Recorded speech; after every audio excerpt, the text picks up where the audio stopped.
To our esteemed resource persons, DOST family, educators, students, isang makaagham na umaga po sa ating lahat. Again, I am Juvin Bautista, Science Research Specialist 1 of DOST-NCR, Pasay, Makati, Manila, and Quezon City, Clustered Area Science and Technology Center. This webinar is part of the celebration of 2020 National Science and Technology Week with the theme Agham at Teknolohiya, Sandigan ng Kalusugan, Kabuhayan, Kaayusan at Kinabukasan. This morning, we will be hearing topics on exploring support for ICT startups from government and private institutions. We will also learn innovations from government-supported startups. This session is about to start. For your audio concerns related to Zoom meeting application, you may privately message my DOST-NCR colleagues through the chat box. DOST-NCR personnel will gladly assist you. Also, for the information of everyone, this session is being recorded for documentation purposes. With no further ado, may we call on Ms. Shannon Palomares for an opening prayer.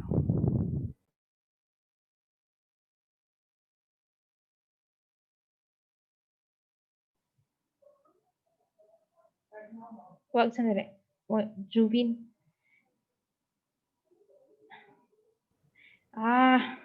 Takot kasi, ni Nikki. Sorry. Sorry. Juves. Yes, ma'am. We'll just connect to the, For- the Facebook page. Okay, so we will just be connecting to the Facebook page.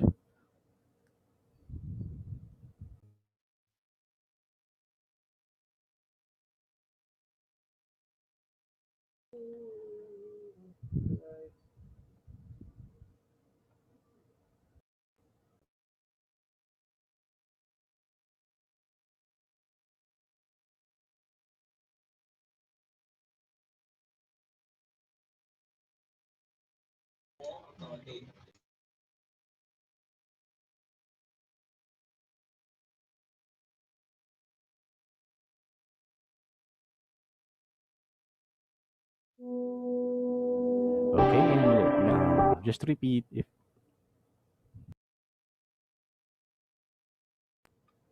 if you have audio concerns related to your Zoom meeting application, you may privately message my DOST NCR colleagues through the chat box, and the DOST NCR personnel will gladly assist you.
Again, good morning to everyone. The Department of Science and Technology National Capital Region welcomes everyone to the second session of our webinar on Information Communications Technology, Knowledge, and Innovation Talks for Young Startups. To our esteemed resource persons, DUST family, educators, students, isang makaagham na umaga po sa ating lahat. Again, I am Juvin Bautista, Science Research Specialist 1 of DOST-NCR, Pasay, Makati, Manila, and Quezon City Clustered Area Science and Technology Center. This webinar is part of the celebration of 2020 National Science and Technology Week with the theme Agham at Teknolohiya, Sandigan ng Kalusugan, Kabuhayan, Kaayusan at Kinabukasan. This morning, we will be hearing topics on exploring support for ICT startups from government and private institutions. We will also learn innovations from government-supported startups. This session is about to start. For your audio concerns related to Zoom meeting application, you may privately message my DOST-NCR colleagues through the chat box, and DOST-NCR personnel will gladly assist you. Also, for the information of everyone, this session is being recorded for documentation purposes. With no further ado, may we call on Ms. Shannon Palomares for an opening prayer. Good morning, everyone. Let's all bow our heads and put ourselves in the holiness of God the Father, the Son, and Holy Spirit.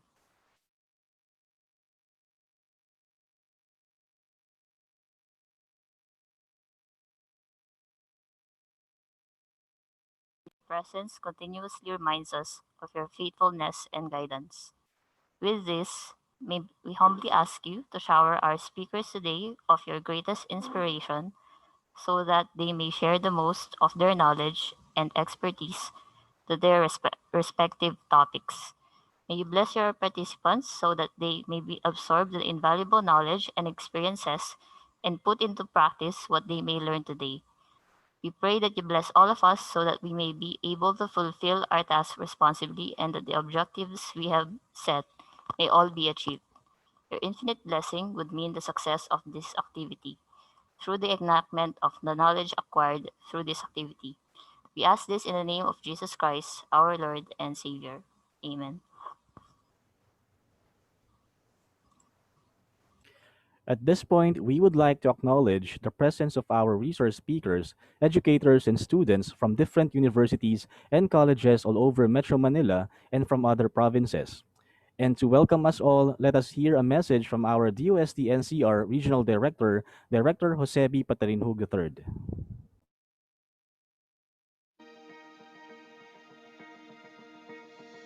The Philippines is among the countries with significant improvement in terms of innovation rankings in the 2020 Global Innovation Index.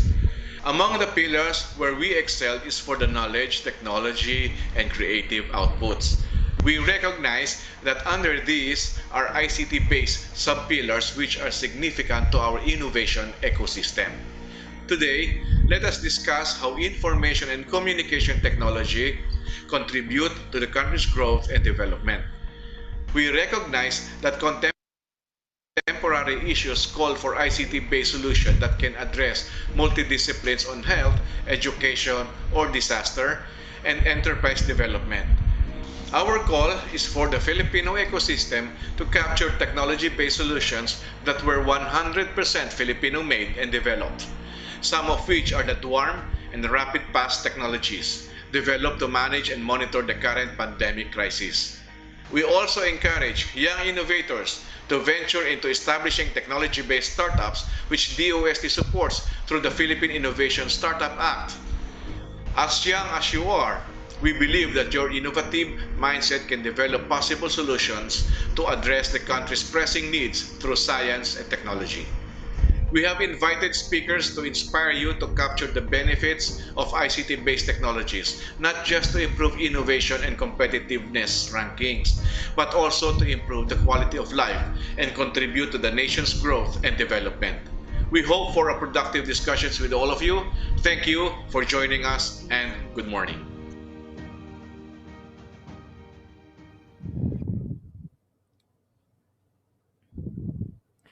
Thank you very much, Director Jojo, for your message. Let us now hear a message from USEC Renato Yusiludum, Undersecretary for Scientific and Technical Services and OIC for Regional Operations. Good morning, everyone. Welcome to the second session of the webinar on Information and Communications Technology, Knowledge and Innovation Talks for Young Startups. This is one of the many activities that is part of the celebration of the first virtual National Science and Technology Week. As most of our audience today are information and communications technology and computer and electronics students and teachers, this activity focuses on the promotion of these fields of interest. Our agency supports and provides the needed resources and programs to encourage the students to take up careers in the fields of ICT, IT, since we know that many of you will become future startup entrepreneurs and pioneers in the information technology sector. The first session of this webinar last November 23 focused on creating the foundations for setting up IT startups. Today's session will be on the support programs being offered by government and private institutions, as well as two examples of startup IT innovations that are helping communities during the pandemic, who are experts in their respective information technology-related careers. With this, we hope that you may learn from their discussion and lectures and be more encouraged to finish your ICT or IT careers and become tech entrepreneurs and start your own businesses in the field of technology. We hope that through this activity, the students who are participating in this webinar will continue on your chosen field of interest in the IT sector and aspire to overcome the challenges that this may bring. May you be able to utilize what you have learned and be successful in your career. May this activity also provide you with some insights from the resource speakers and enable you to think of new ideas and opportunities that might contribute to the development of technologies and applications that will help address key issues and problems in our country. Thank you to everyone for joining us today, and I hope that you will enjoy this activity and continue to join other upcoming activities of DOST.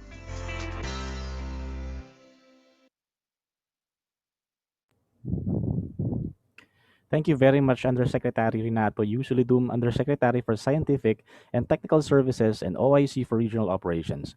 And now let us hear a message from the Secretary of DOST, Secretary Fortunato de la Peña.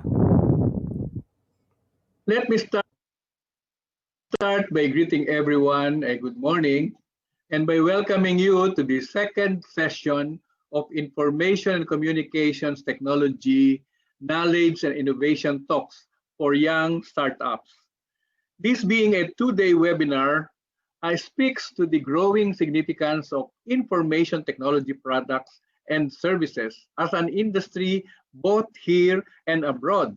In fact, according to the Information Technology and Business Process Association of the Philippines, revenues of the IT and Business Process Management or IT BPM industry grew by 7.1% last year to $26.3 billion compared to $24.5 billion in 2018. It is no surprise then that more people are being drawn to this industry. Young people, some still in college, are already taking up careers in this field and are establishing their own startups. This is not surprising at all. It is just continuing a trend. If you will recall, the so-called forefathers of the tech industries were college kids who ended up building the iPhone, establishing Google and Facebook, and giving birth to a new wave of businessmen, the ITpreneurs. So this is one field where youthful bravado and can-do confidence definitely fit in. But dreams and ideas will just remain as such without being solidly based in science. This is where the Department of Science and Technology comes in. Our department has a number of initiatives to support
as advances in computing technologies continue at a hectic pace.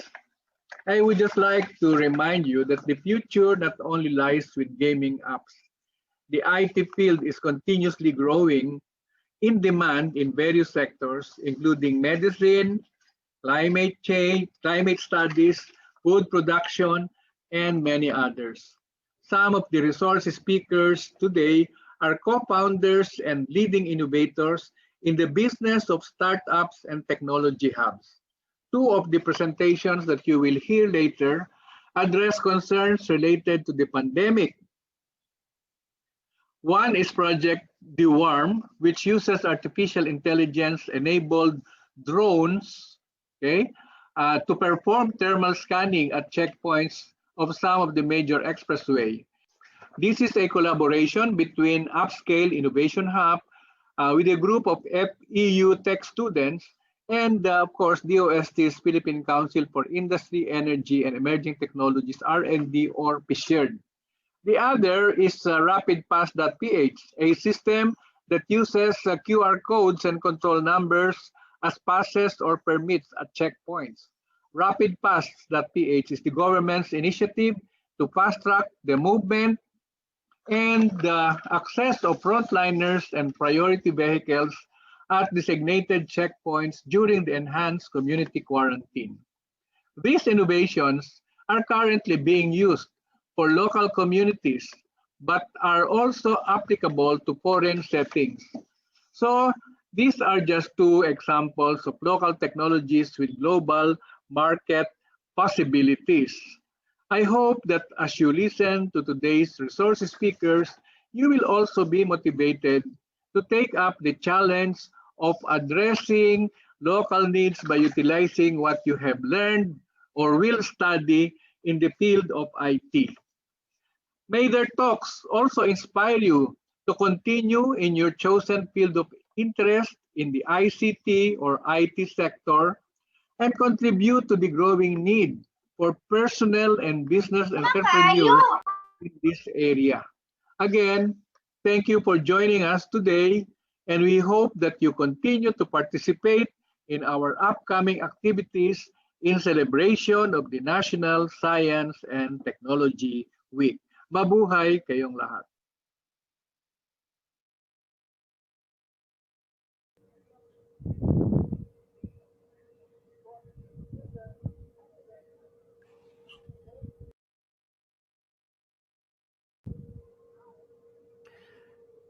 Thank you very much, Secretary Boy de la Peña, for your message of support. On the first day of the event, we heard messages from young and successful startups and incubation programs of non government organizations or private institutions. And for our second and last session, we will get to know the government and private initiatives in supporting the growing ICT sector in our country and other startup companies that availed such assistance.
Hello, we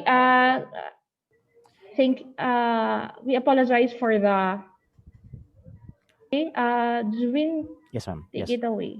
Yes. We're just having some connectivity issues, but we're back. And we would like to introduce the first speaker.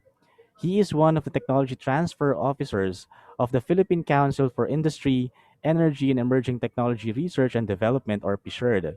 He handles projects under the Council's main thrusts for the innovation and entrepreneurship ecosystem of the country.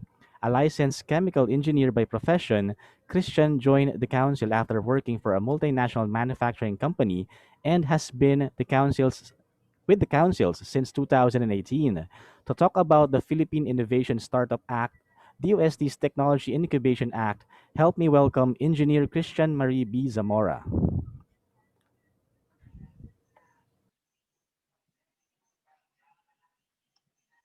Hi, Sir Gavin. Good morning. So, can everybody hear me? Yes, sir. Good morning po. Okay, let me just share my screen for a bit.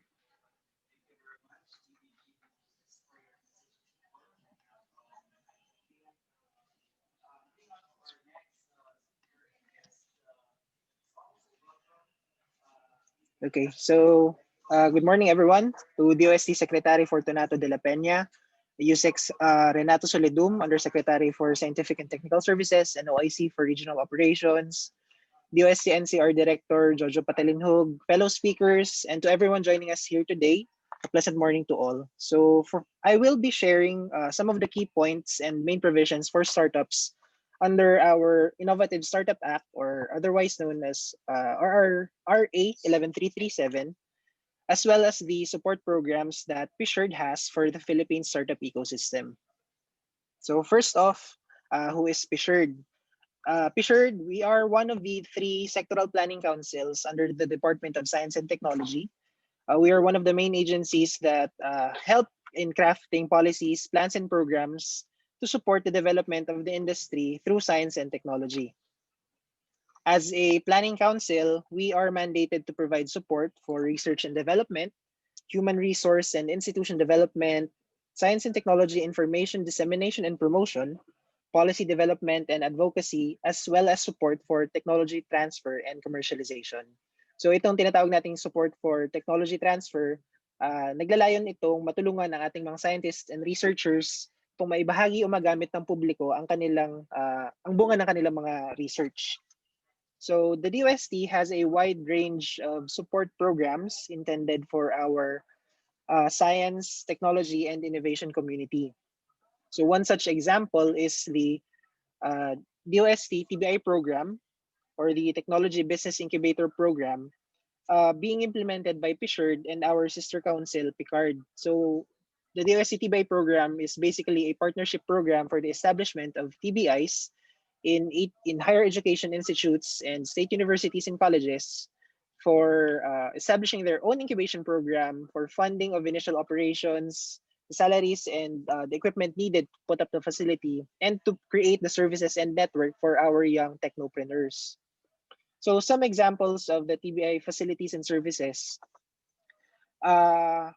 for their startups, which we call the incubatees, are they have provisions for office and co-working spaces, mentoring and training programs, access to prototyping facilities within the university, if meron, as well as access to networking and marketing services, and assistance for IP strategy development and protection.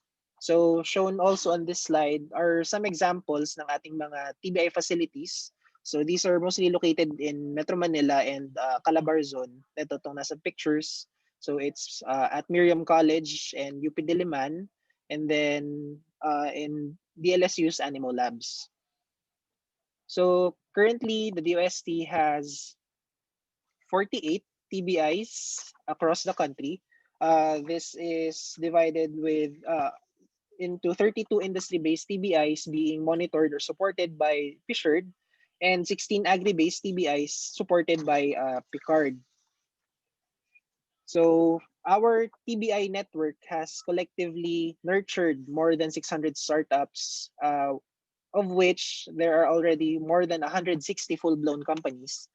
They have also managed to create more than 2,500 jobs and generated over 450 million in terms of startup revenues, as well as secure more than 250 million in private investments.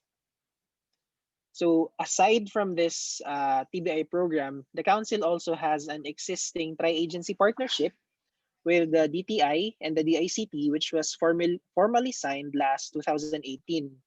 Under this Memorandum of Understanding, binuo po ng tatlong agency ang tinatawag na Startup Assistance Program for 2019 to 2023, which is a 5-year action plan to support the overall mission to build an integrated, inclusive, and sustainable startup ecosystem through joint programs and initiatives. One of the main goals of this partnership is for our country to reach a critical mass of 1,000 startups by the end of this 5-year period. So all three agencies, we envision that by having these 1,000 startups collectively earning and receiving investments, yung startup ecosystem natin in the Philippines would flourish and become globally competitive. Just last year, President Rodrigo Duterte, he signed into law the RA 11337 or the Innovative Startup Act, which aims to help improve or assist the development of this goal for 1,000 startups by year 2023. This was signed into law last April 2019, while the implementing rules and regulations was officially signed during last year's Philippine Startup Week, November actually last year. And coincidentally, we are now on the second Philippine Startup Week. So this whole week, kasabay po ng ating NSCW, ay ang second Philippine Startup Week. So let's go through the general benefits po nitong Innovative Startup Act for our startups. So let's look into each of these points a little more closely. So first off, under the Innovative Startup Act is yung provision for registration of startups and startup enablers through the Startup PH website. So under this Innovative Startup Act or the ISA, magkakaroon po ng tinatawag na Philippine Startup Development Program, which will become the main support mechanism for the government for our startups. For the startups to avail of the assistance provided to them under the act, kailangan po nilang mag-register dito sa Startup PH website, since this will serve as the entry point to the different startup development programs of the three agencies involved. So once this has been officially launched by the DICT, we do encourage everyone, yung mga aspiring startup founders po dyan, and existing startups to register so you could avail of the assistance under the Innovative Startup Act. So under this general na Philippine Startup Development Program or Development Plan, each of the three agencies will have their own programs anchored onto this. So for the DOST, magiging department-wide na yung approach namin dito. So for same as PSURD, PICARD and PCHRD will also be opening up their own programs to support startups. So as one of the key provisions of the Innovative Startup Act, so magkakaroon po ng grants for R&D, training, and expansion projects ng ating mga startups. Aside from this, the Innovative Startup Act also provides support for international conferences and competitions sa pamamagitan po ng suporta para sa processing ng travel documents, either full or partial subsidy sa fees nila, and also yung per diem allowance nila. Full guidelines naman po for this one would be released by DICT and DTI. So even before the passing of the Innovative Startup Act, the three agencies have already been able to provide support sa ating mga startups in terms of this aspect. So just last year actually, the three agencies, they provided support for the Philippine delegation to the Hong Kong RISE conference, wherein a total of 28 startups were selected to exhibit their products and services sa isang international startup event. So hopefully, with the Innovative Startup Act in place, ay mauulit po natin ito at mas marami naman tayong masusuportahan ng mga startups at papasama sa mga international competitions and events. Another key provision under the Act is yung development ng tinatawag na Startup Venture Fund. This is being done, or the guidelines for this is being finalized by the DTI and the National Development Company. It basically aims to match investments with the investors and the startups. Similar to this, magkakaroon din po ng tinatawag na mga Philippine Startup Eco-Zones. Through this provision naman, ang startups natin ay magkakaroon ng opportunities na ma-access yung benefits given by the Board of Investment tulad ng mga tax incentives. And similar to the Startup Venture Fund, the full guidelines are being drafted or being finalized by the DTI and the BOI. So last part for the Innovative Startup Act, magkakaroon din po ng tinatawag na startup visa sa tulong naman ito ng BFA, which would basically allow foreign owners of startups na registered naman sa country as well as yung employees niya na magkaroon ng tinatawag na startup visa. So through the ISA naman po, we are also welcoming yung foreign startups to do business in the country para lang din ma-increase yung competitiveness within the Philippine startup ecosystem.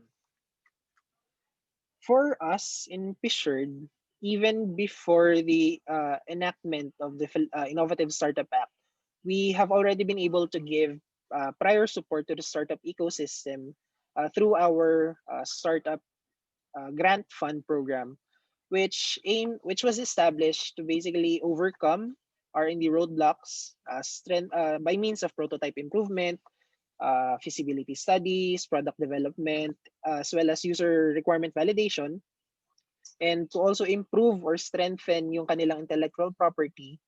And it also aims to establish initial market traction by engaging at least 1 or 2 clients or users for feedback and validation ng kanilang product and service. It also aims to help them refine their business model based na rin doon sa naging feedback doon sa market validation tests nila, and to help them prepare business continuity plans for operation scale-up, service rollout, expansion of IP protection in other countries, as well as continuous marketing programs. Some of the benefits under this startup grant fund program are, syempre, yung access to the funds, access as well to the DOST testing services, DOST's SNT network, as well as the DOST TBI network. It also would allow provisions or access to follow-up scale-up programs. So hindi lang naman po kasi si PSHRD ang involved sa magiging startup development program ng DOST. So our other agencies under the DOST will also be providing their own support mechanisms. So si TAPI po isa, and then ang sister councils namin na PICARD and PCHRD. So for this startup grant fund program, we, as I earlier mentioned, we've already supported a first set ng grantees back in 2018. So for this initial set po, we have supported 15 startups for 1-year projects with a total initial fund support of 64 million.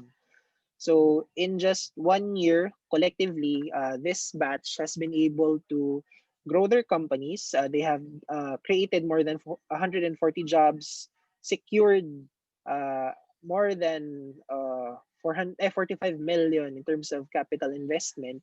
They have also generated over 83 million in terms of revenues through various client contracts and user contracts. So with the onset of the new normal brought about by COVID-19, so nagkaroon tayo ng tinatawag na new normal, which are practices and trends wherein we observe social distancing, yung paggamit ng face mask, yung limitations sa ating public transportation, and also itong current setup natin, which is yung online or distance learning and work from home schemes. So post-COVID, these are seen to continue para ma-prevent din natin yung further spread ng coronavirus as we ease the lockdown requirements. So as such, yung citizens, they have to adapt to the new normal longer than intended. And we foresee na matutulungan tayong maka-adapt by the use of innovative tools and practices. So notwithstanding the difficulty in this transition, this abrupt transition actually, there also lies a tide of opportunities for our existing businesses and startups to pivot into, take advantage, and contribute greatly to the recovery of the country's reeling economy. So with this, as a response to the new normal, Fisher is renewing or reissuing a more responsive startup grant program where we hope na yung startups natin can contribute to the economic rebirth of our country. So by supporting yung creation or deployment of more post-COVID-19 products and services, we are looking at opportunities to provide additional jobs, raise revenue, and attract local and foreign investment in the country.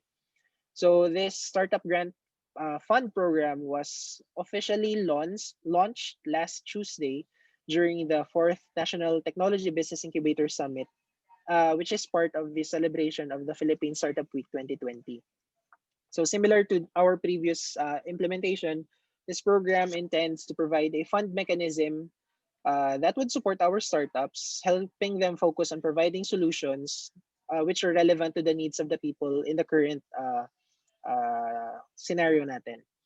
So the provisions under this fund scheme are now aligned with yung Innovative Startup Act natin of 2019. Under the program, we shall be opening the call for startups who will provide automated, digitalized, and contactless solutions under the following priority areas. So startups for sustainable industries, logistics management, digital learning platforms, work from home productivity tools, as well as content and talent development for the creative industries, and for digitally empowered tools and services. So the official call would be in the next few months. And under this startup grant program, we shall also be measuring the success of our startups using yung similar outputs or metrics as I have presented earlier.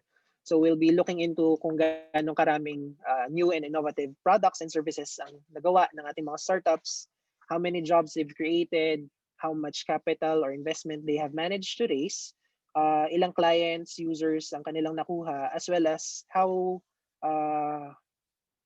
much revenue they have generated. So in line with this recent launching of the program, so the DOST shall be issuing yung new startup grant fund guidelines within this month or until next month. And then magko-continue rin with the public consultations with the startup community before opening our official call for startup proposals by January to February of next year. While waiting for the published guidelines, PSHRD together with PICARD, PCHRD, and TAPI will be conducting rounds of public consultations with startups and the startup community in Luzon, Visayas, and Mindanao. And hopefully by January or first and second quarter of next year, we will be announcing the first batch of program grantees under this new startup grant fund. So for more updates about our startup grant fund and other programs ng PSHRD, you can follow us on our social media accounts. So here are the media account handles. So if you need any additional information, specifically technical concerns, you may reach us. So please do not hesitate to email or call us. You can also tap our network of TBIs so they can support you. Believe one of our supported TBIs will be sharing their programs later. So look out for that. And I guess that's all for my presentation for this morning. I hope you picked up something. Thank you. And good morning again to all of us. Thank you very much po, Engineer Zamora, for your discussion on the Philippine Innovation Startup Act. Moving on to our program, allow me to introduce our second speaker. Our next speaker is the Director 4 of ICT Development Bureau of the Department of Information and Communication Technology. She has 20 plus years in public service focused mostly in ICT development work, 7 years in leadership position as Program Manager Director. She is a trained manager and has extensive experience in implementing countryside ICT development initiatives and programs.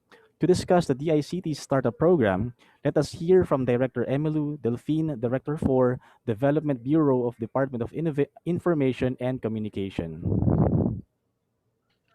Good morning. Hi, Hi. ma'am. Can you hear me? Yes po. Hold on. Earphone kasi parang mas clear yata. Okay. Hello? Ayan. Is it better? Yes, ma'am. Okay, so good morning everyone. I understand that karamihan dito students, so magandang umaga po sa ating mga estudyante. It's nice to be here. But of Good course, morning. hello. First of all, I would like to greet and thank the DOST family, of course, led by Sec Boy, then kanina si Yusek, Yusek, si si Director Jojo, no? Although si Yusek Brendan nakita ko kanina. And then, good morning din sa lahat ng fellow speakers ko. And again, to the participants, magandang umaga. It's nice to be here. In fact, kanina while I was listening to Christian, sabi ko mukhang mas napadali ang presentation ko because I'm going to present then yung iba-ibang initiatives ng DICT, but since the DOST, the DICT, and the DTI, parang whole of government approach towards, assisting the Philippine startups and the Philippine startup ecosystem. So mas maganda po. So today I'm going to present to you the DICT's programs for startups. Although, yun nga, as mentioned, as presented by Christian, talagang the three agencies are working together. Lahat po ng programs namin naka-align because number one, as he mentioned, yung aming Philippine Startup Development Program that we signed an MOU, no? And then, of course, yung Philippine Innovative Startup Law. So can we go to the next slide? As you may know, siguro mas popular kasi ang DICT pagdating sa mandate on, diba, digital connectivity, infra, and then e-government. But actually, kasama sa mandates ng DICT are, number one, ICT industry development. So we consider the startup as part of the ICT industry. And then another mandate of DICT is countryside development. So we really go around the country promoting the programs of DICT, encouraging our Filipinos to use ICT as a tool to improve, no, yung sarili nila in terms of e-government also and businesses. And so part of the mandate of DICT, as you can see there, so the DICT will promote and assist the development of local ICT startups. So ito po, kaya kasama kami doon sa lead agencies together with DTI and DOST in pushing for the development and promotion of the Philippine startups and the Philippine startup ecosystem. Can we go to the next slide? Okay, actually, this was already discussed by Christian. So last 2018, no, in December, the three secretaries, si Sec Mon Lopez, si Sec Boy de la Peña, and at the time, our OIC Sec Rio signed an MOU, no, to support the Philippine startups. And because of that, kasi dati, kanya-kanya, I would say, minsan nakikita namin merong ginagawa si DTI na parehas tayo and then si DOST. So we sat down together and then we said na dapat we should work together as one government para hindi rin actually nako-confuse yung ating stakeholders na bakit hindi na lang isa. And we're very glad that in 2018 we were able to do that through the signing of the MOU as also discussed by Christian earlier. Next slide. Ayan, so because of that partnership, no, nakita na rin, sabi ko kanina, parehas din kami ng slides ni Christian, but because of that partnership, So the first delegation, official delegation, Philippine delegation to RISE Hong Kong. This is one of the biggest, if not the biggest, startup events in the world, no, in RISE Hong Kong. So we were able to bring 28 startups, Filipino startups, and they were able to pitch to promote their applications and services in this international event. And in fact, based on our post-event report, around $4 million has been generated, or at least may yun yung ano nila, parang potential na investment because of their participation to this RISE Hong Kong. And then also, and of course, we hope to continue doing this, no? Kaya lang kasi dapat this 2020, because of the pandemic, hindi na nga natuloy. So online na ngayon. And hoping that sana next year, meron na tayong, vaccine, baka meron ng face-to-face, no? Pupunta ulit either sa other country to promote this. And then, pero kung wala naman, we'll still continue doing this through online.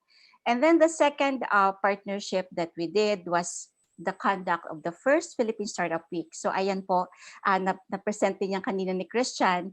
But again, in fact, it was a week-long celebration. And mind you, diba, I hope that you have joined the last 4 days. No, this is the last day.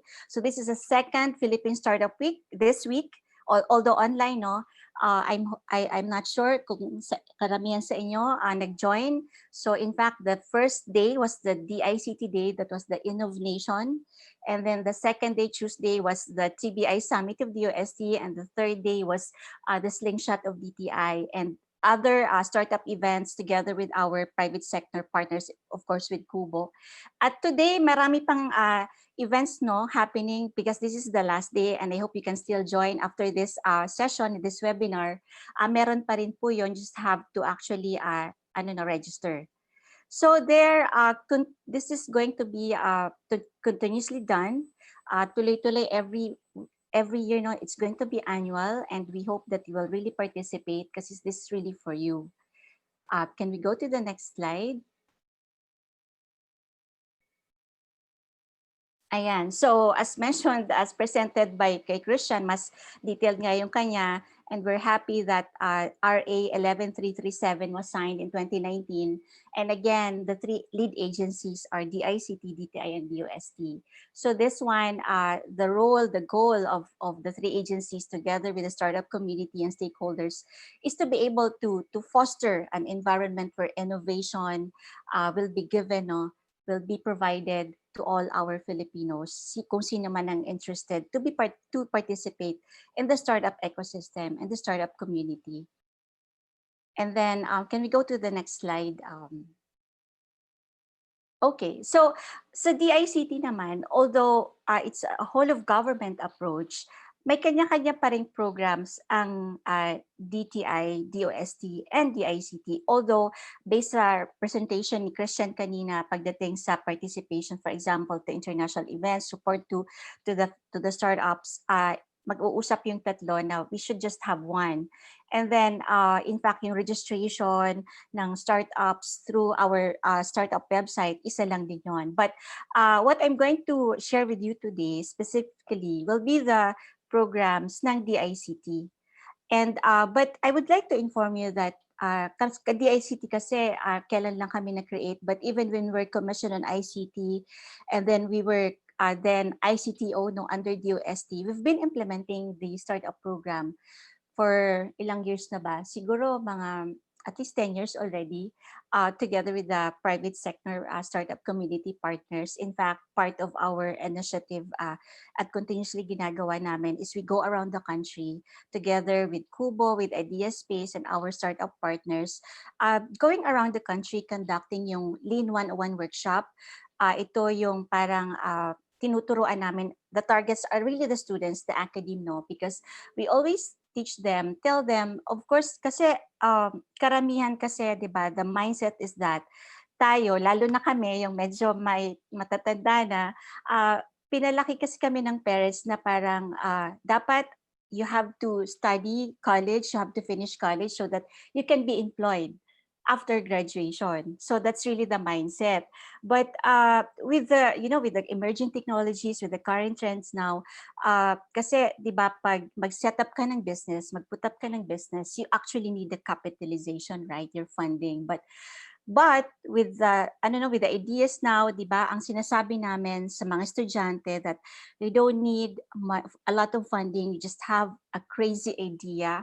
That idea that would actually help, solve social problems in society.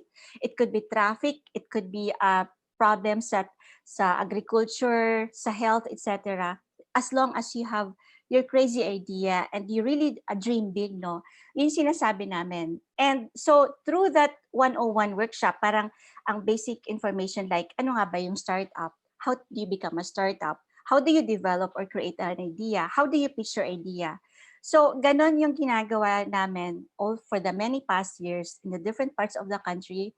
And then telling them na, hey, hindi naman, for you to be successful, you don't need a large amount of money, just have really a great idea, crazy idea, kung paano masosolve yung mga relevant problems in society through ICT or through technology.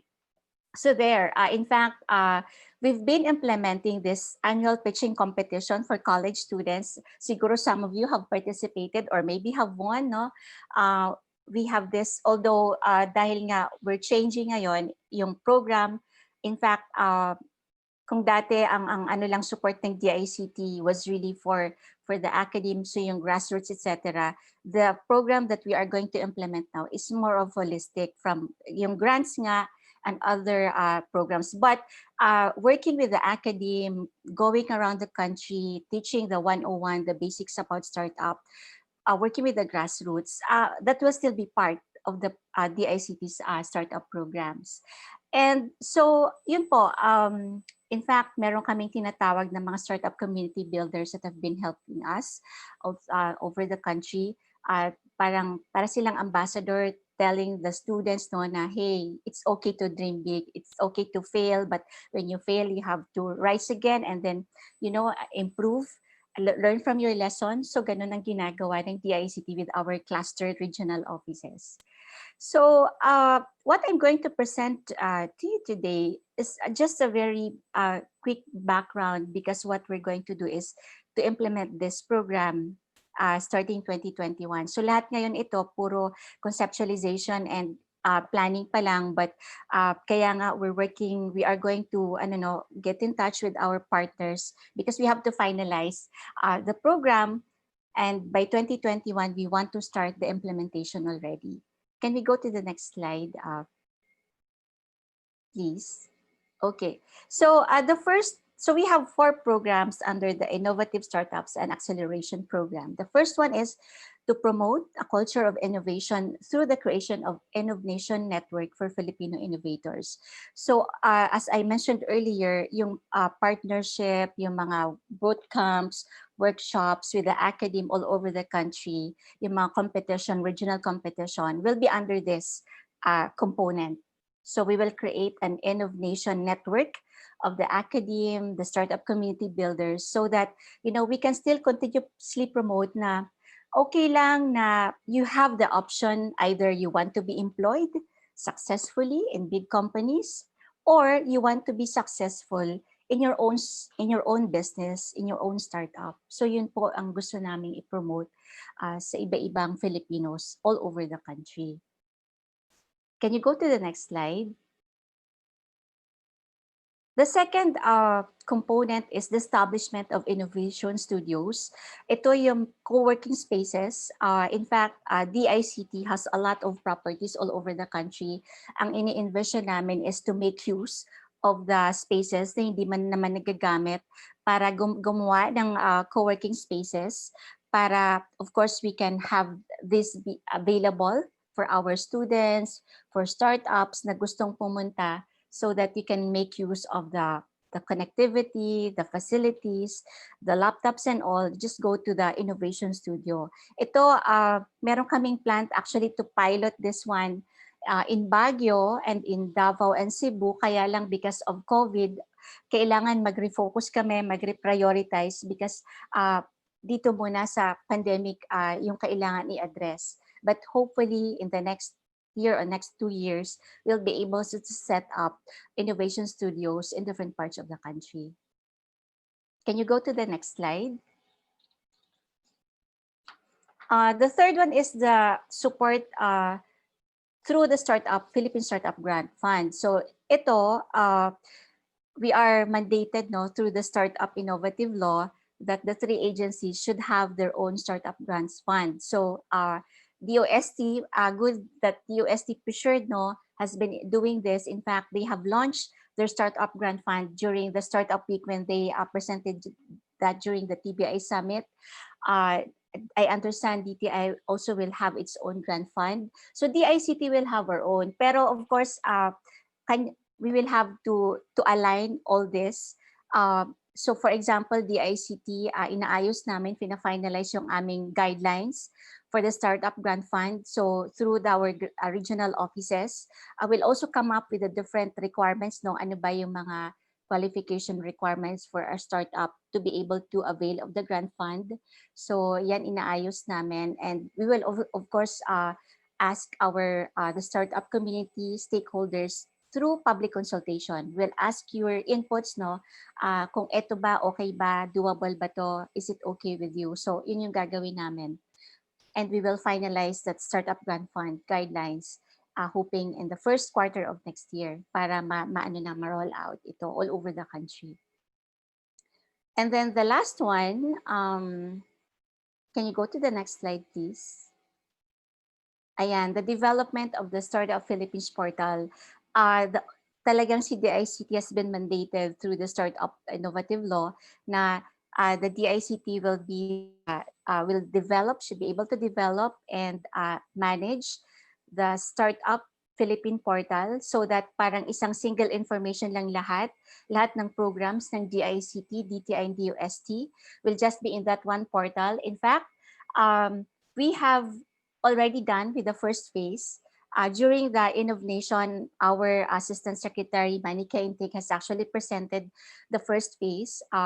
So first phase, basically information. Siguro, can you go to the next slide? Yeah, so we already have the first phase of the Philippine Startup website. In fact, what you can see there is yung current information, like yun nga, yung Philippine Startup Week that we've been doing since Monday. So ito lang, medyo pa siya, informational, static, but this is actually work in progress because the phase 2 will really be that transactional na. So meaning any interested startup can just go there in the startup website, register, and then even yung information, yung paano mag-avail ng grants from DTI, DOST, and DICT will also be included in that portal. So lahat ng information, lahat ng mga events, mga workshops, etc., and mga grants will actually be under that website. And we're hoping together with my team and under sa DICT, tinutulungan kami ng aming another bureau who's actually ang gumagawa, nagpo-program itong website. But for now, what we can offer is basically basic information about, ito, kung makikita nyo, so nandyan yung 3 events of the 3 agencies. So we have the Innovation by DICT, then we have the TBI Virtual Summit, and then the Slingshot by DICT and other information just for the Philippine Startup Week. So this is work in progress, and we hope that yung tuloy-tuloy yung namin update dito until maging transactional, hindi lang informational yung website na to. And again, because there's already a committee composed of DTI, DOST, and DICT, tuloy-tuloy yung pag-beat ng 3 agencies to make sure that the guidelines for the grant, for the registration, and all the information that will be here in the website ay ma-finalize at maayos po. So we're very happy that the 3 agencies are actively working together because of course at the end of the day gusto talaga namin that the Philippines will be in the global startup map, So and we will still continue doing that, and we need your participation, your collaboration para maging successful Philippine startup hub tayo in the world. So basically yun po, and we hope that we will continue working, no, coordinating, communicating with you sa lahat ng mga activities or information, mga webinars that we will do until next year po. So yon. So there, ayan yung nandun pa sa first phase ng startup website. So thank you so much. These are the proposed initiatives of the DICT for the startups and the startup ecosystem. And again, we've been working closely with our DTI and DOST counterparts. And thanks nga to DOST-NCR for doing this webinar. Thank you for giving us this opportunity to share the DICT's programs. And we know there are a lot of challenges ahead of us because of this, but through the collaboration of the different agencies with our startup partners and the academic participation, of course, we can help better our startups and our Philippine startup ecosystem. With that, thank you so much once again. Ingat po lahat. Thank you, Director Delphine, for sharing with us the government, particularly the ICT Startup Program. Now, let us hear from our third speaker. He is the Senior Program Lead for Ecosystem Development at QBO or Kubo Innovation Hub, where Ross creates programs that support startups as well as different organizations looking to add their own innovation programs. He has managed Kubo's JP Morgan Incubation Program, where their 15 incubatees had generated revenues and fundraised over $7.5 million in the duration of the program. In his 3 years at Kubo, he has consulted dozens of startups regarding topics such as business and revenue models, pitching, and fundraising. He's brought startup delegations to international conferences across Asia and connected founders to investors and local corporations. Currently, he manages the programs of Kubo with Investing in Women, an initiative by the Australian government, and with Youth Business International and Google.org. To share to us the Kubo's Hub Innovation Program, let us hear from Mr. Rustin Falorina.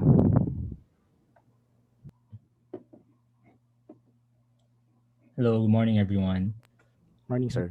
Share my screen.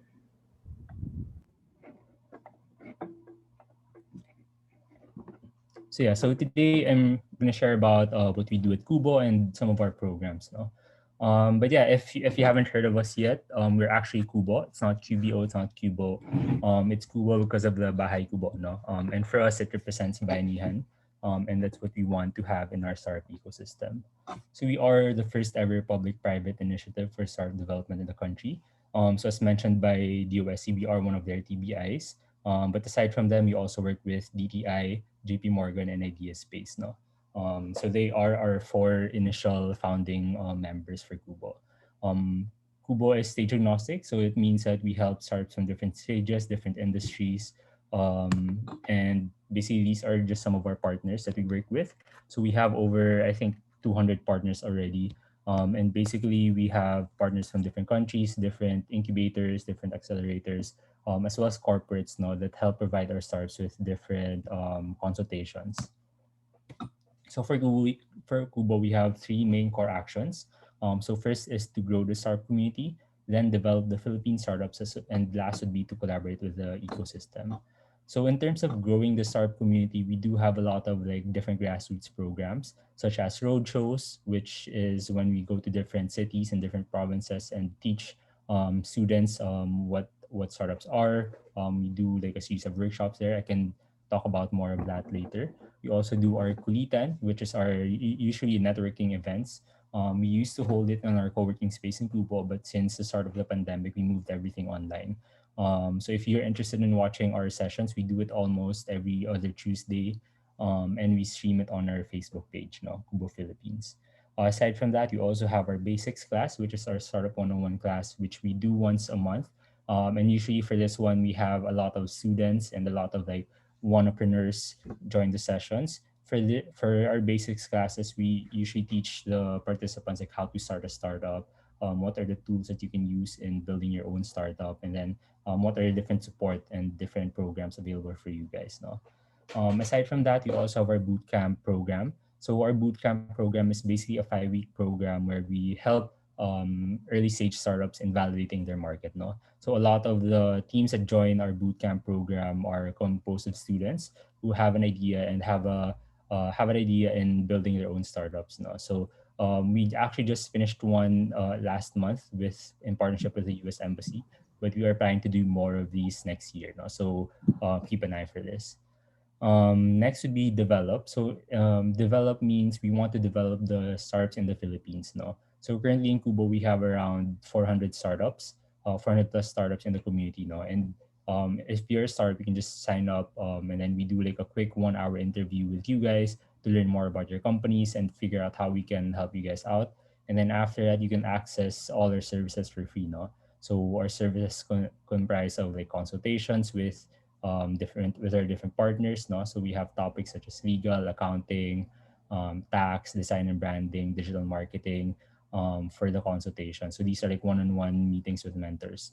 We also have like our regular workshops that we do every month, as well as feedback sessions. So these are more of like an FGD type of session. No? We also send startups abroad. So as mentioned earlier by DOST and the ICT, we partner with them in sending startups to different conferences in Southeast Asia. Last year, I think we went to four different countries for our startups. No, and we also have the incubation program. So currently, we are having our incubation program in partnership with the U.S. Embassy. But previously, we've had one with JP Morgan. So basically, our incubation program is where we provide customized support for more mature startups. Then after that, we have the collaborate side. No? So for the first 2 to 3 years of Kubo, we focused mainly on like programs and services for startups. But after that, we wanted to reach out to more ecosystem stakeholders. No? So we have this new core action where we work with all the non-startup stakeholders. No? So this would include governments, corporates, academe, and other organizations. So under this, we have incubator development. So for this one, we help different universities or different companies that want to set up their own incubation programs. We also have the corporate development. So for this one, we do customized programs for companies. And then investment services is when we would connect startups to investors, so VCs and angel investors. We do a lot of like showcase programs for them. Then we also conduct mappings and reports, which I'll talk about more later. And then we also help startups in expanding to different markets now. So from local startups going abroad, we do that, but also from international startups going to the Philippines, we try to help there as well. So to dig deeper, so we these are like the national road shows that we've conducted last year. So this year we are planning to actually go to 11 cities for our road shows. But since COVID started, we had to move some of them to next year. We have conducted quite a few in the past few months, but these were all online now. And yeah, and as mentioned by our government partners, we have also Philippine Startup Week. So we organized this with them last year, and this week we have the Philippine Startup Week 2020. So if you guys are free later after these sessions, feel free to join. So I think we have programs until 9 p.m. today. Last program would be with Seed Stars now. So it's a pitching competition for our startups. Then aside from that, we also do a lot of hackathons and boot camps. So as mentioned before, we do different boot camps for early stage startups. But aside from that, we've also conducted hackathons with PLDT last year. No? And for this hackathon, I think we had around 50 team members create new features for their app. And then, yeah, as mentioned earlier, we also help bring startups abroad. So last year we were able to go to 4 different conferences. So these were in Taiwan, Malaysia, Hong Kong, and Singapore. So usually we work with our government partners with this. So we help in choosing the startups as well as leading the delegation when we get to the country now. And when we get there, also we try to set up as many meetings as possible with different startups and different ecosystem stakeholders now. Aside from that, we also do a lot of like partnership programs. So this one was with UNDP back in I think 2017 or 2018, where we had a competition that looked for startups that can help during a disaster. Now, so we called it Startups to the Rescue, and then the winner received $10,000 to help scale their ideas. And this year we brought it back. So since there's like the pandemic, we wanted to see how we can support startups that are pivoting or startups that are creating solutions for COVID. No? So this year we've partnered with Youth Business International and Google.org for our rescue program. So we had this, I think, last August, where we picked the top 20 startups that are providing solutions for COVID-19, or those startups that are pivoting their business to survive. No, and we picked the top 10 winners who received 100,000 pesos each. Then, as mentioned earlier, we did have a program with JP Morgan. So this was our first ever incubation program. This ended last year, and we were able to incubate 15 startups. No, and with this one, we provided them with a lot of customized services and programs and support. So, for example, some of their goals would be to help them fundraise. So we would connect them to different investors, so VCs, angel investors, and we would even send them abroad, to meet with these investors. And aside from that, we also have this program called Startup Pinay. So our Startup Pinay program is basically an initiative to help more female entrepreneurs. Now, so when we did a study with PricewaterhouseCoopers a few years back, we found out that in the Philippines, there's only around 18% of the founders who are female. No? So we wanted to be more proactive in this. So we created the Startup Pinay program initially with the TI, where we send startups to different conferences in Singapore. But this year we're wrapping it up. So we've partnered with Investing in Women. So this is an initiative by the Australian government. And we're doing a lot of different campaigns for women entrepreneurs now. Aside from that, we also do a lot of studies and reports. So we do go around the Philippines to look at the different ecosystems in the different cities. So this year, I think we're targeting to map out 10 cities. So either create a new map for them and update the others that we've conducted 2 years ago. Then we've also created different reports. So this one was with PricewaterhouseCoopers back in 2017. So this was the first ever ecosystem report, startup ecosystem report in the Philippines. No, this year we released, I think, 2 reports with them. So one is an investor focused one, and another one is COVID related research.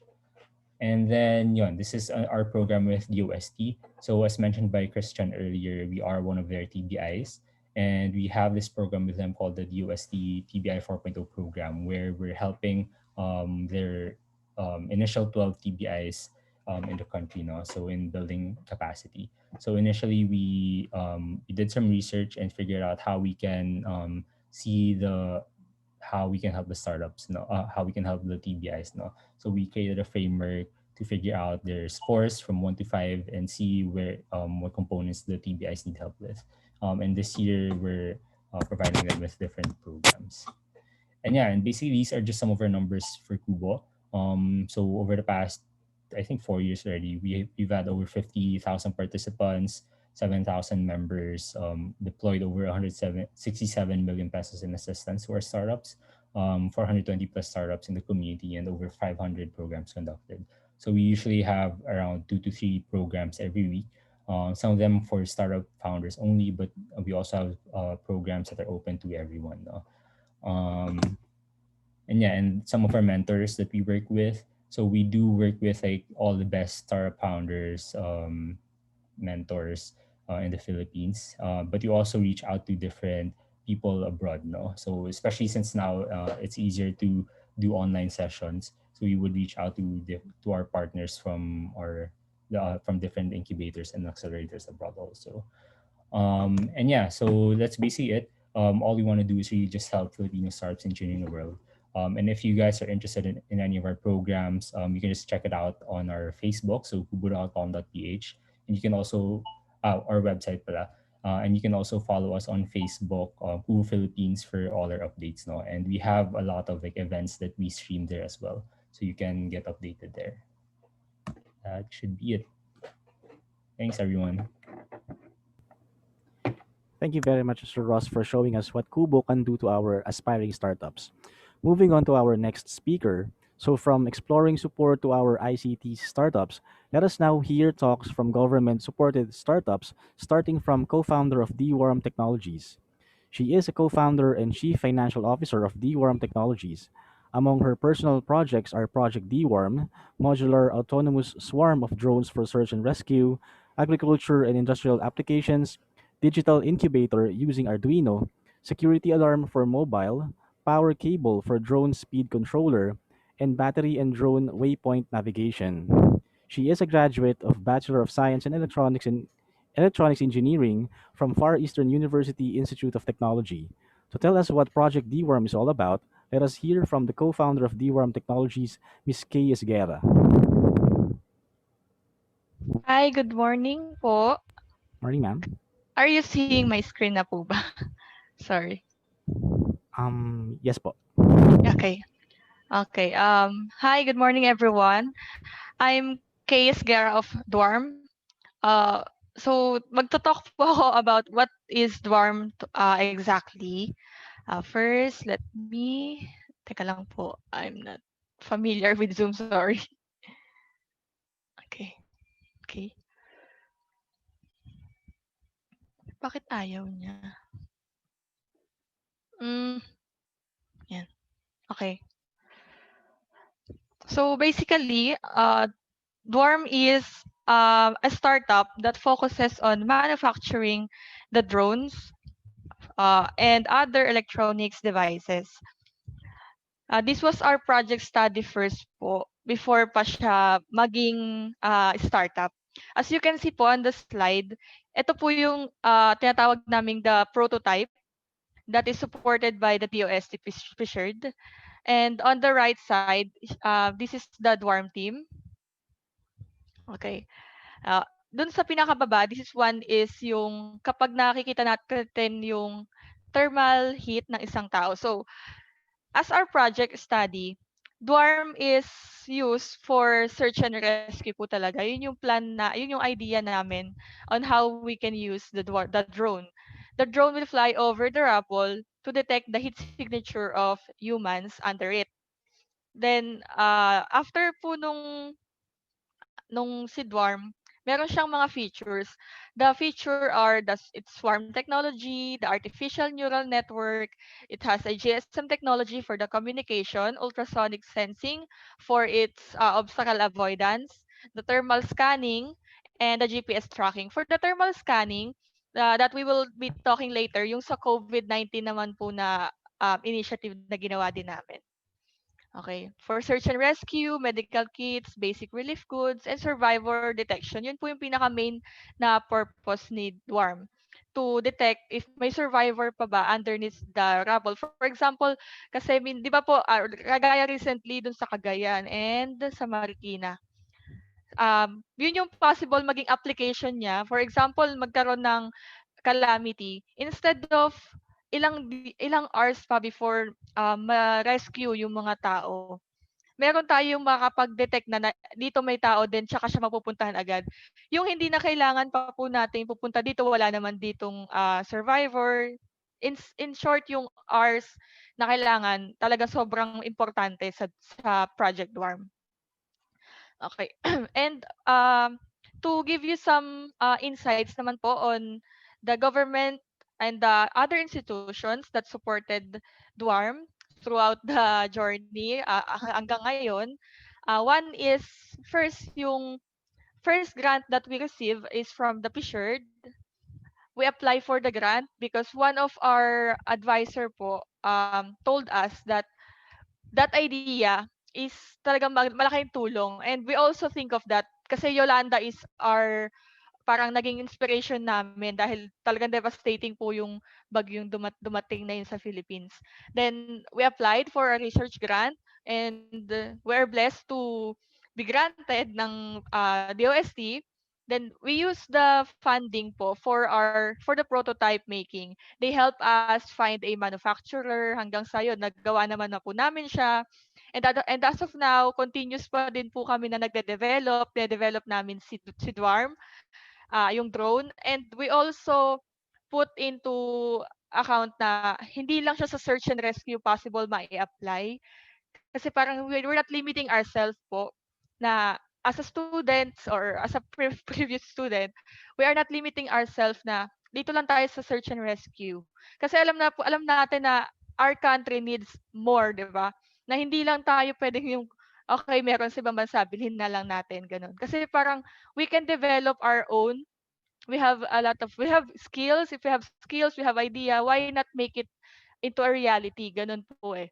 Parang we can do we can help our fellow Filipinos, 'di ba? Kung halimbawa meron na tayo dito, hindi na tayo mahihirapan na kailangan pa aalis ng bansa or alam niyo, gets niyo po, 'di ba? Yung parang kesa ano lang, kesa hindi natin magamit kung ano yung meron tayo dito mismo sa bansa natin, gano'n. And malaking tulong siya dahil kung hindi namin magagawa, first hindi namin po mai-aano yung project study namin, and siyempre hindi kami makakapag, generate pa ng other idea kung hindi rin kami natulungan and nabigyan ng grant. And ito po, this one from yung upper left is, nag-join din po kami ng mga startup competition. UP, they also help us. Of course, our alma mater, FEU Institute of Technology, they also help us in making this idea a reality. The upper left, nag-join kami ng mga pitching competition together with our team, the Project Warm. On the upper left, yan po yung I think it's from Kubo. And the other one is from the Technological Design Contest naman po in UP Diliman. Another one na nag-join din kami is yung Tech 101 or the Technopreneurship 101 in UP as well, in which Dwarm got second place. And yung mga pag-join po namin dito, we are uh, pitching our idea as well as we are also gaining investors which can help for the validation of our idea. And syempre, kung mababalidate natin ng idea, meron tayo para nagpo-fuel up sa atin, as well as meron tayo nakukuha mga fundings, which aside from our own, kasi we're only students, ganun, from the fundings, we are also supporting the idea that we have. Okay, so to give you naman yung how it sustain yung mga nakuha naming fundings, how it sustain the Project Warm. Okay. Yung COVID-19 pandemic, sabi natin talagang devastating po siya. But aside from that, parang yun yung parang binabigyan din kami ng opportunity nung nagkaroon ng ganun nga ng pandemic, although hindi siya talaga maganda. Yung drone namin is possible siyang magamit dahil dun sa thermal scanning system niya. On the COVID-19 drone pandemic, we have two options. We can attach it to the drones and we can also um, make it stationary. For the attachment naman, since medyo compressed na rin yung time, we're not able to create mismong drone of ourselves, parang ganun. So, we use a store-bought and then we use that to, parang halimbawa po yung nasa mas maraming kang tao or halimbawa merong sasakyan. Instead of pababain natin sila isa-isa, di ba, we can scan their temperatures and then mag-register po siya sa system. It can scan up to, I think 10 people, one at sa isang scan lang. Instead of isa-isahin natin siya. So another time pa rin yung goal natin, mas mapabilis.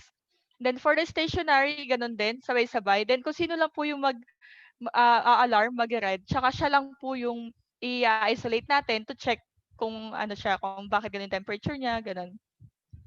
So, COVID-19 Initiative Project, siya yung pinaka-major na talaga natulungan po kami ng DOST dahil at that time, medyo hesitant kami na kasi syempre po may COVID, ganun. Pero parang para sa bayan, yun talaga lagi namin sinasabi that time, para sa bayan, we will do everything we can, di ba? Para po magawa natin tong scanning na to kasi malaking tulong siya. So this one, yung core features, the same. Okay. Ito po yung actual na testing naman. DOST also helped us in making this. Sila po yung nag-support sa amin. From March, I think, hanggang July, sila yung first sa materials, then sa mga transportation, sila po yung nag-pick sa amin from our provinces kasi we're not from Manila lahat. Kaming 5. We're from different parts of Luzon. Then susunduin nila kami, sagot nila everything. And also the institutions like what I said, the FEU, yeah, they helped us. Then for the testing, we also did some testing that time sa Pasig, sa Manila, sa Quezon City. Then the lower picture, yan po yung actual na turnover that we did last July. And for the DOST po, na makakatulong na sa atin. And then, for the other applications, share ko na din po, it can be used for agriculture, the courier delivery, terrain mapping, surveillance, and fire. Yung aming Dwarm Tech na drone, and aside from drone, mga electronic devices like po yung thermal scanning, ganun po. Okay. And I think that's all po. Okay. Thank you.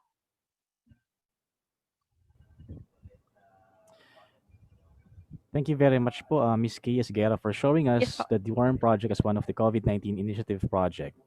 Hindi pala Moving ako on. makita. Sorry. No problem po. Okay, okay. Thank you. Thank you, ma'am. Moving on to our last speaker, let us hear another COVID-19 initiative project. Our next speaker enjoys recalibrating careers. She had worked in academe and in some not for profit organizations. She has a strong inclination to entrepreneurship, homegrown innovations, and leadership. She co founded the Office Project co working studio, and as the trustee and managing director of DEFCON, she helps direct strategy towards the sustainability, growth, and operation of the organization by developing strategic operating plans that reflect the longer term objectives and priorities of DEVCON. Let us all welcome Ms. Shumati Arroyo, Managing Director and Board of Trustee, DEFCON Community of Technology Experts. Hello, good morning everyone. Good morning. Let me share my screen. Give me a few seconds lang po.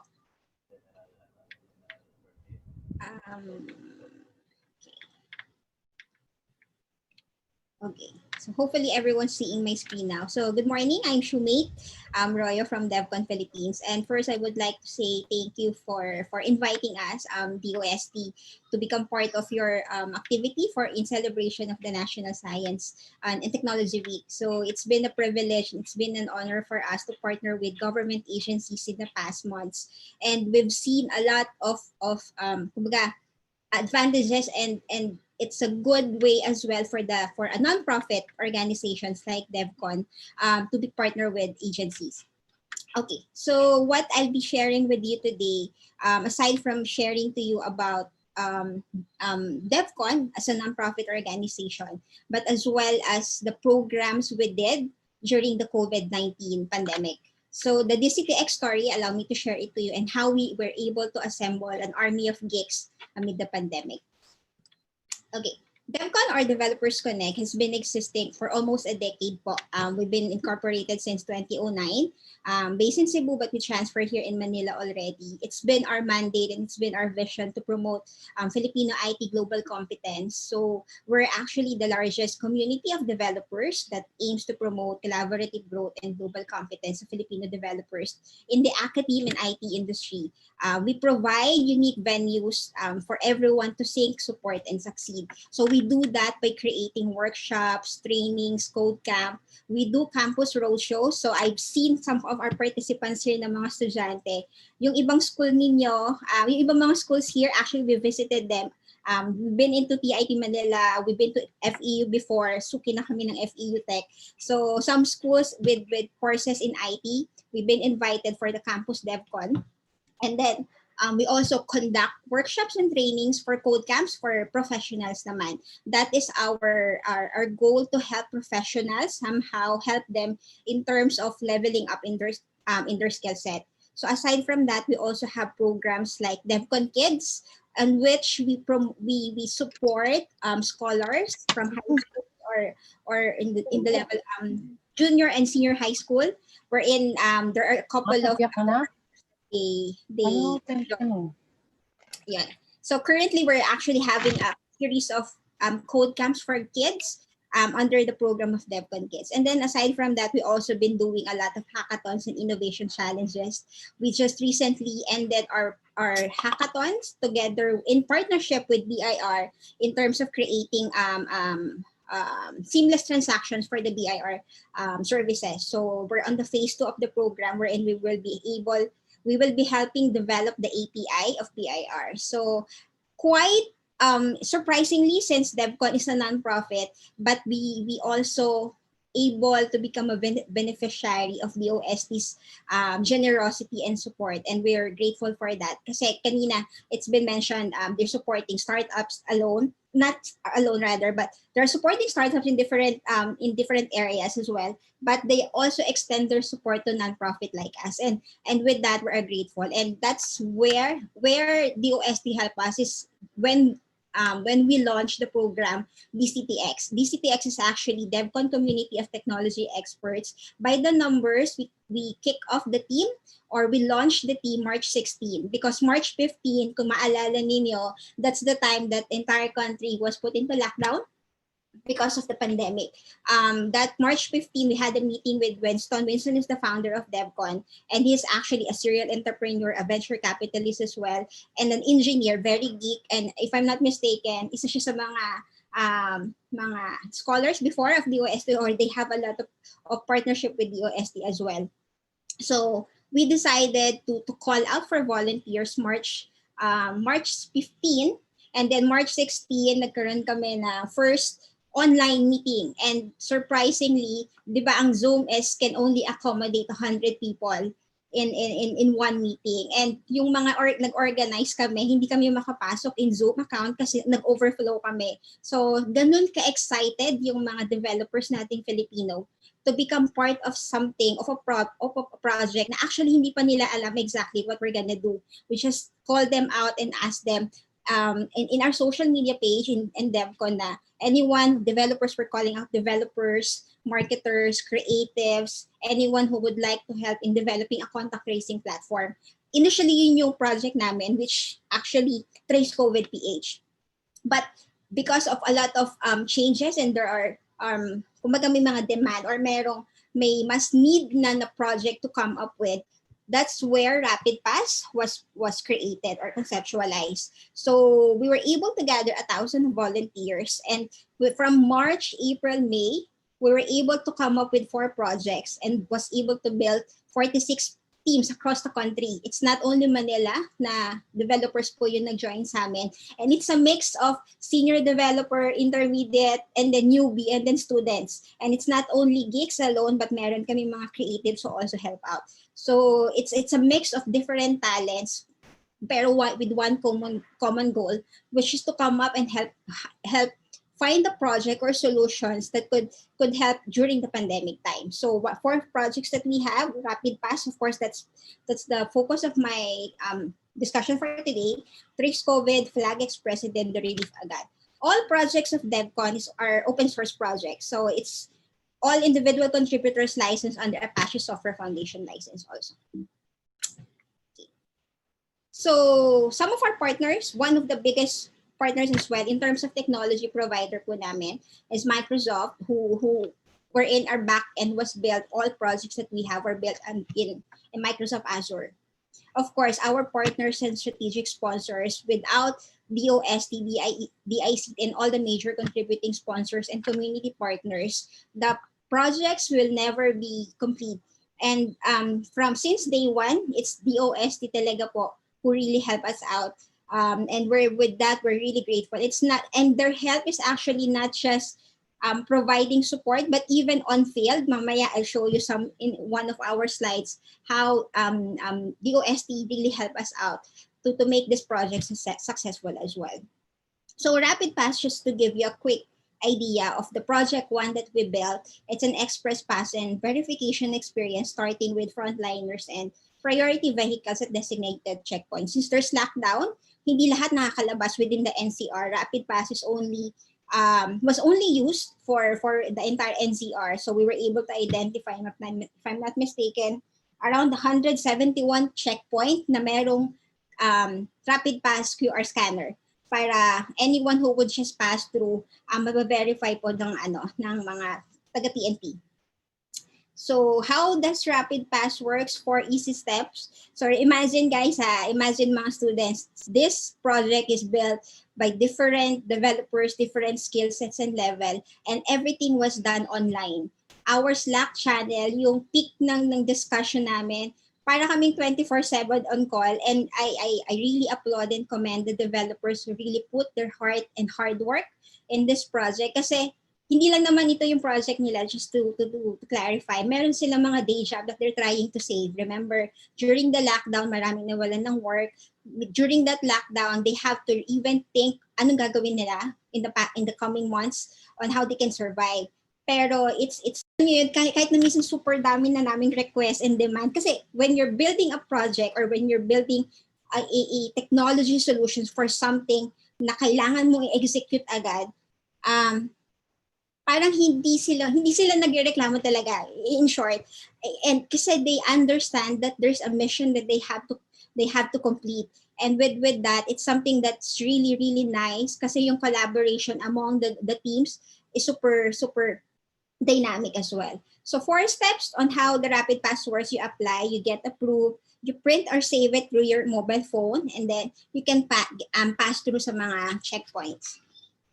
So I'm not gonna discuss in details this one, but it's as easy as you apply using your computer or mobile phone. Hindi po siya app na you download in Google Play Store. All you have to do is just go to the website and then apply for your rapid pass. If you are an appor or authorized person outside residence, marami yan, maraming category.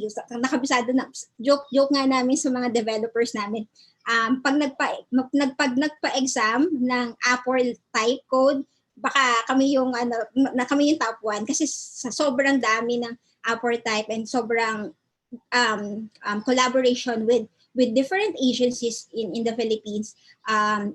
Ito yung na-come up namin, and it's something na ginamit, of course, in different checkpoints. So you get approval via email or SMS. You don't need to print it kung ayaw mo mag-print, but you can save it in your phone. So you get approved. This one, I would like to highlight as well how different agencies, when I say agencies, it's not only DOST who support us, but we also coordinate with different agencies like those people who will approve your application. Example, kung nasa BPO industry ka, there are certain agencies, DTI or BSP, or if you're in a medical practitioner, DOH, may mga ganon. So every agencies, nagkaroon sila ng sarili nilang dashboard para they can check and track kung sino yung mga nag-a-apply under their upper code. Okay. So you print and save as I mentioned earlier, and then you can use it and save it in your phone. May validity siya if ever you're gonna use it. So all the rapid pass that the last rapid pass QR code that we launched or we released to those who applied is valid until December 31, 2020. So your rapid pass, get, scan, and go. So initially we built the platform na pwede siyang dalawa. You have your own QR for individual, and then you have your QR code for vehicle. But later on, tinanggal muna namin yung sa vehicle kasi priority yung mga taong dumadaan po.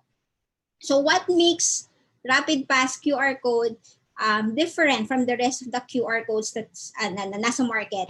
Diba, it's so easy to come up with QR code. Merong, kung yung mga estudyante nating dev dito, alam niyo yung kung paano gawin. Pero what makes this one technically secured? It's because it's a there's a crypto decoder. Only the mobile phones that we deploy in checkpoints are the only one that can read your personal QR. Remember, we are also, ito din yung time na super hype ang mga tao sa data privacy, right? So this is the typical look of the QR code.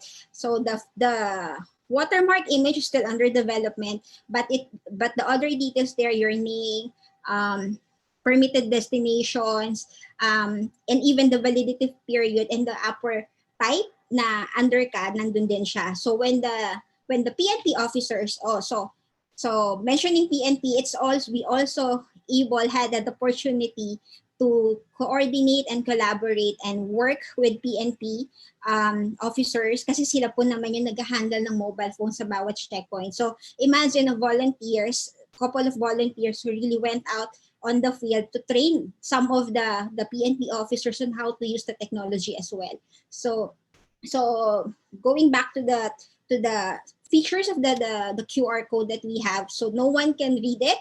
and hindi makikita agad ng kahit sinong mag-scan yung data mo. Kasi it's only the mobile phone that we released in the field po yung mga kabasa. And speaking of those mobile phones, those are actually donated by private companies like BDO Foundation and PLDT Smart. So imagine the project will never be possible without the support of the both public and private, and of course the volunteers who make this one possible.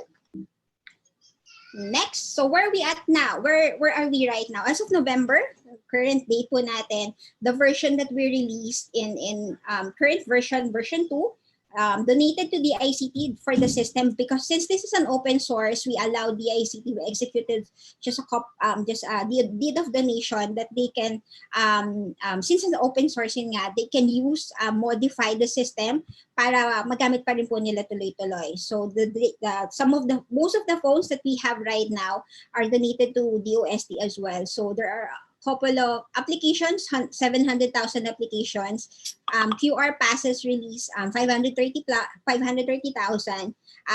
We were able to gather almost 800 plus phones. Yung mga phones po na yon, Samsung, lahat ng brand Samsung, and through the generosity of BDO Foundation and PLDT Smart. And then we were able to train IATF personnel, or the PNP in particular po, PNP and JTF and sa entire NCR, and then 170 plus checkpoints, and then of course we were able to coordinate with 40 plus upper agencies.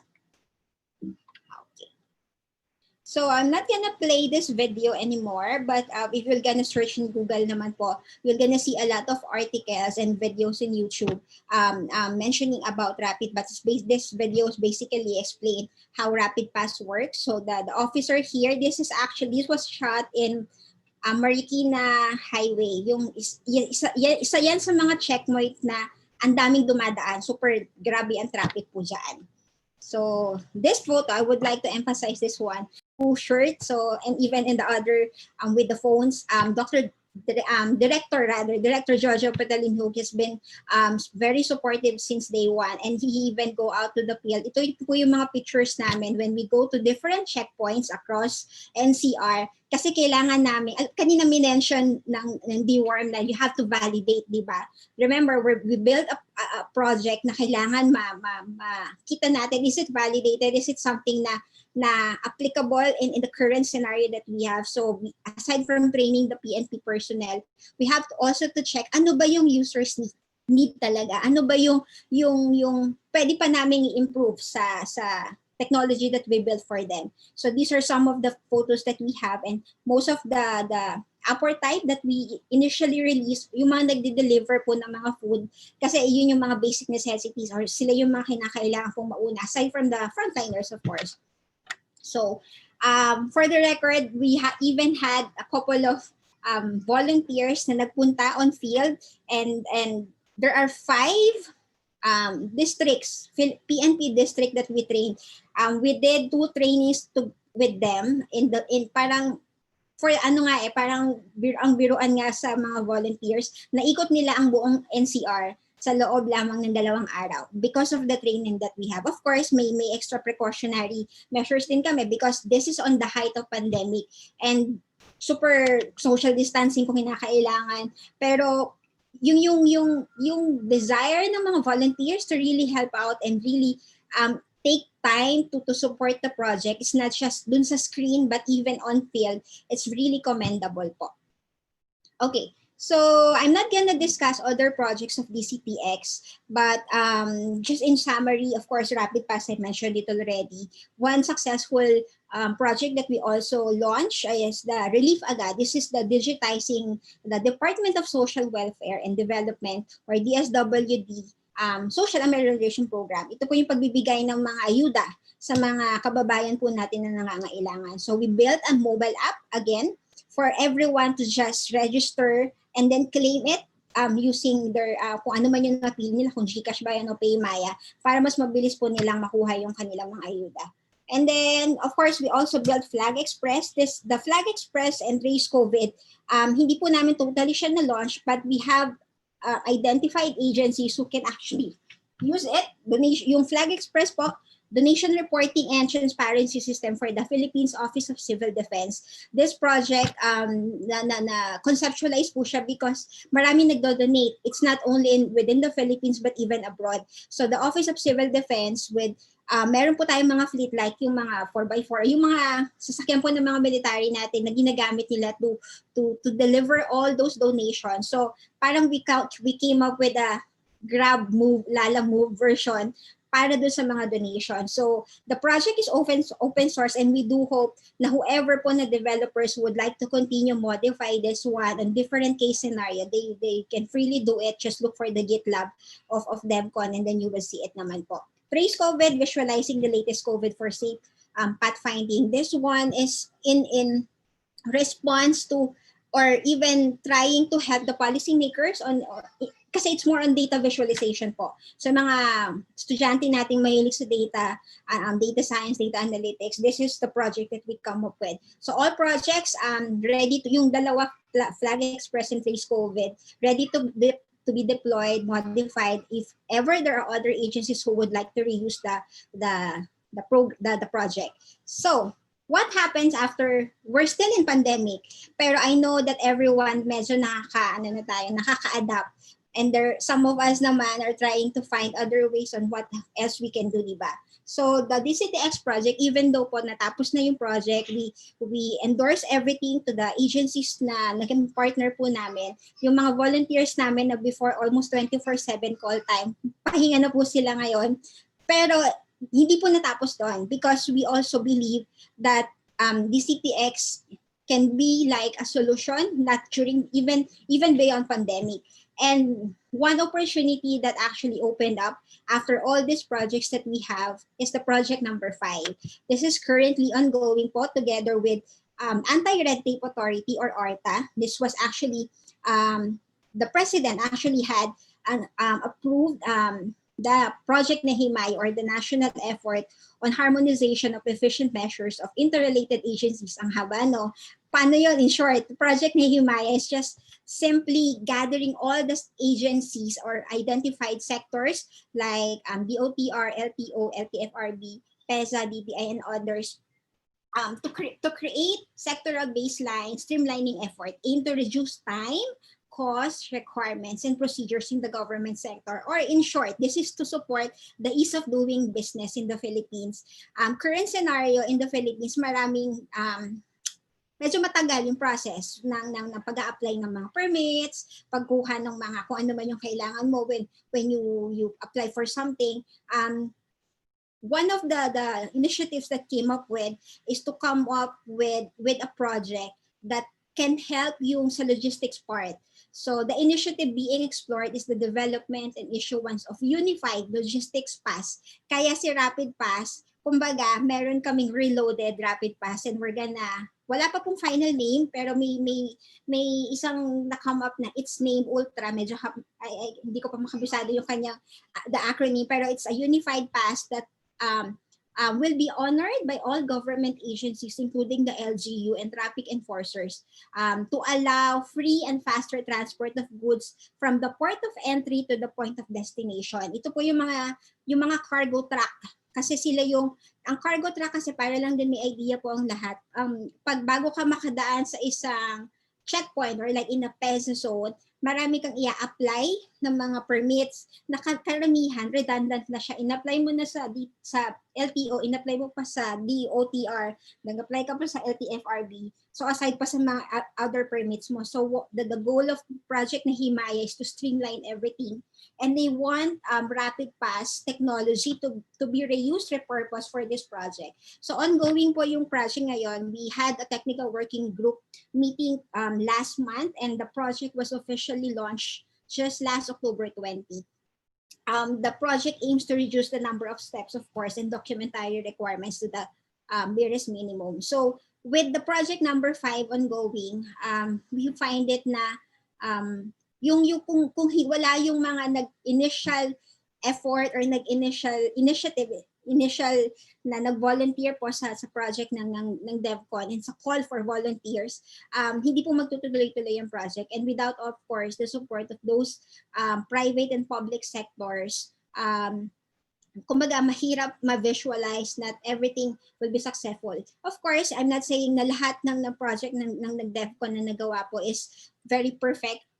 Kumbaga sa startup, ano yun you continuously validate and continuously improve whatever you built, and you don't rest upon your laurel kasi alam mo na darating at darating yung panahon na laging merong darating na problem or somehow challenges that you can find way on how you can be part of the solution. So with that po, the geeks behind the screen. So hindi ko na siya, of course, I won't be able to show the faces of these people. Pero, and then this faceless people and nameless, sila po yung mga, kumbaga sabi namin, the army of geeks who really made their way, provides their skills and technical expertise to make the project successful po. So this is actually even allow me also as well to encourage our student participants here. I alone po is actually an alumni of during my high school days. I was able to join one of the projects or programs of DOST as well, which is ang tawag pa before Intel ISEF or International Science and Engineering Fair. I was part of batch 2020. We represent our region for the entire competition. And even yung project namin is non-tech. Wala nga technology included doon. Pero that opportunity for me during at that early age opened up my eyes na I can be part of something, whether it be in relation with technology or wala. Pero what more kung yung solutions or yung skill set natin has technology part of it. Kasi we know naman how technology is really drastically changing and improving everything. So this is also encouraging every students na if you're into IT courses right now, congratulations, keep it up. But don't stop there, but continue to find ways on how your skill set can be used for greater good. Kumbaga, it's tech for good always. And for those who are still thinking kung ang science and technology courses ba is for you, or even the startup is something that entrepreneurial track is something that you would like to consider. Kanina yung mga nauna po nating speakers had given you treasures of connections and network that you can check. So for students natin here, marami po ngayon opportunity for you that hopefully you wouldn't miss. So with that, I would like to thank you again for listening, of course, for joining us for this morning's webinar, and for DOST for continuously giving us opportunity to help in terms of nation building.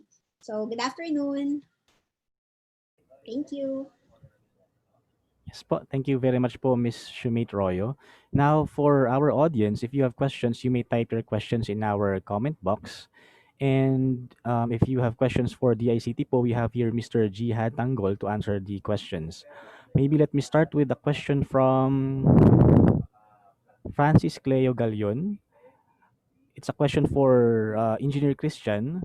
What kind of startups are you looking for in the creative content and talent development program? Sir Christian? Hi, good morning. Hindi ko pala nabanggit earlier. So for this, dun sa aming bagong startup grant fund program, particularly dito sa priority areas, under yung content and talent development, we're looking for tech support for the infusion or enhancement ng new digital tools and technologies, specifically for marketing and customer engagement activities. So yung full na details of ano yung priority areas namin, it would be released din dun sa call for proposals.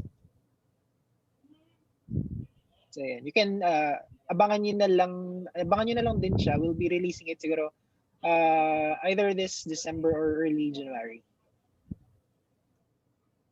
Okay po. So thank you, Sir Christian.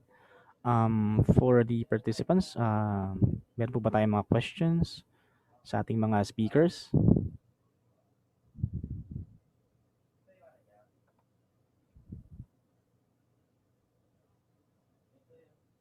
So if none po, still thank you po for attending this webinar. And thank you very much po to our dear speakers. We are very grateful for your time and effort for this event. And to extend our appreciation to our esteemed resource persons, we would like to award the Digital Certificate of Appreciation.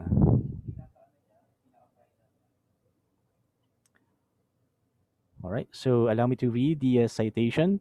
The Department of Science and Technology National Capital Region Certificate of Appreciation is hereby granted to Engineer Christian Marie B. Zamora for sharing his invaluable expertise as a resource person for the forum titled IT Kits held on November 27, 2020 via Zoom as part of the 2020 National Science and Technology Week celebration, signed by Jose B. Patalinhog III, Regional Director. So again, thank you po, Engineer Christian. Same certificate of appreciation is likewise awarded to Director Emilu Delfin for sharing her invaluable expertise as a resource person for the forum titled IT Kits held on November 27, 2020 via Zoom as part of the 2020 National Science and Technology Week celebration. Okay, and same certificate of appreciation is likewise awarded to Mr. Rostin Falorinas for sharing his invaluable expertise as a resource person for the forum titled IT Kits held on November 27, 2020 via Zoom as part of the 2020 National Science and Technology Week celebration. Okay, and same certificate of appreciation is likewise awarded to Ms. Kay Esguera for sharing her invaluable expertise as a resource person for the forum titled IT Kits held on November 27, 2020 via Zoom as part of the 2020 National Science and Technology Week celebration. Thank you po. Thank you, ma'am. And last but never the least, same certificate of appreciation is likewise awarded to Ms. Shumit Royo for sharing her invaluable expertise as a resource person for the forum titled IT Kits held on November 27, 2020 via Zoom as part of the 2020 National Science and Technology Week celebration.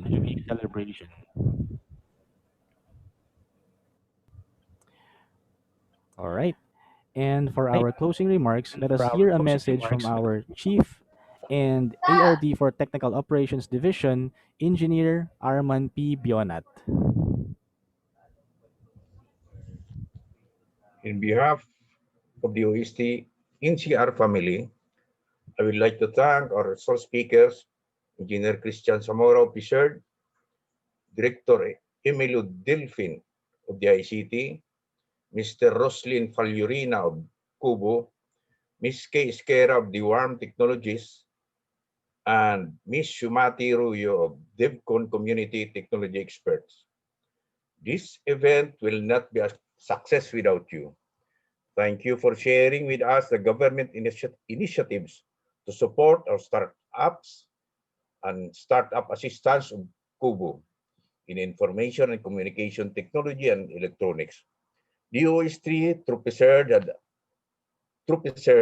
had assisted in the startup to help COVID-19 and for survival, which is the DWARM.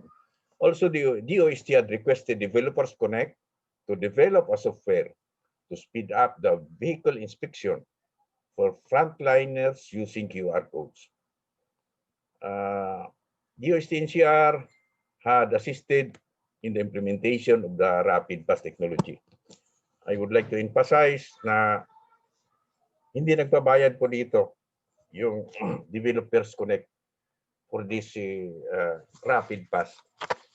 Ang gastos lang ng DOST dito ay operating expenses.